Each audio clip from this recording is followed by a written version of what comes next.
Happy Monday, students, and welcome to week 5 and week 4. I'd like to apologize I wasn't able to do our check in last week. I had an injury, which is a long story, but I'm in the process of recovering.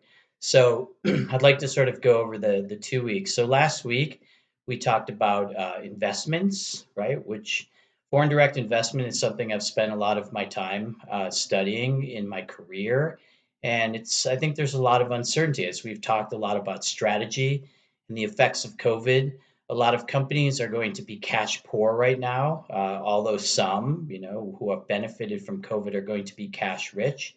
So you can sort of expect there to be some increased FDI, but it ties into the concept of supply chains, which with all of the uncertainty around PPE and other critical materials, I think people are really rethinking the way that they globalize their supply chains. But still, there's the compelling logic of having cheaper labor, whether that's through human labor or through robotic labor, but also materials. There's many materials such as rare earth materials, which simply cannot be procured in any easy way nationally. And this, for a large country like the United States or China or India, this is less of a problem because they have a lot of natural resources.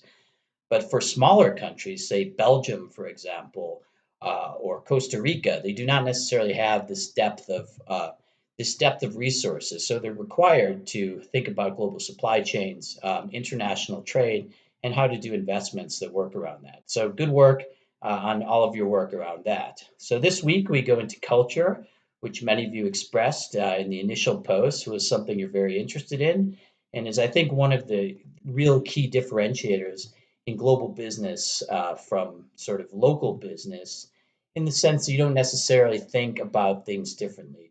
Words have different meanings. We recently submitted a paper on common management terms such as management, leadership, governance, equity, and compared the differences between Chinese managers and US managers, and find that there's a conceptual difference about these terms which we think of as being very standardized in their meaning.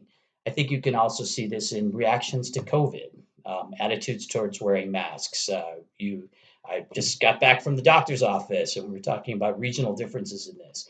So you can think of culture as being on a national scale, but also as on a local scale, which I think you see in the U.S. quite a bit right now. And one of the great tools, which I talk a lot about in my global management class, is the Hofstede dimensions, which you'll think about briefly, but it's a good way to sort of take a barometer of the pulse of how a culture thinks about the 6 dimensions, which Hofstede defines. And that's one of the, I think, best tools that you get out of this class and that comes out of global business.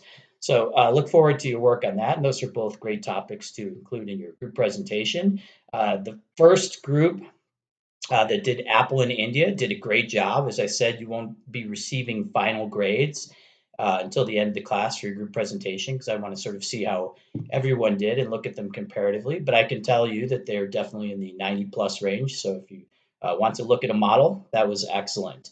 So as for current events, I will pick the winners for both last week and this week, and post on that. One other thing which came up is there was some remnant from the other class saying to prepare if you're the leader of a current event. That's something we deleted from the class, and I've now deleted it from the course. But if you were confused about that, that's now gone. So I look forward to your work this week, and have a great week.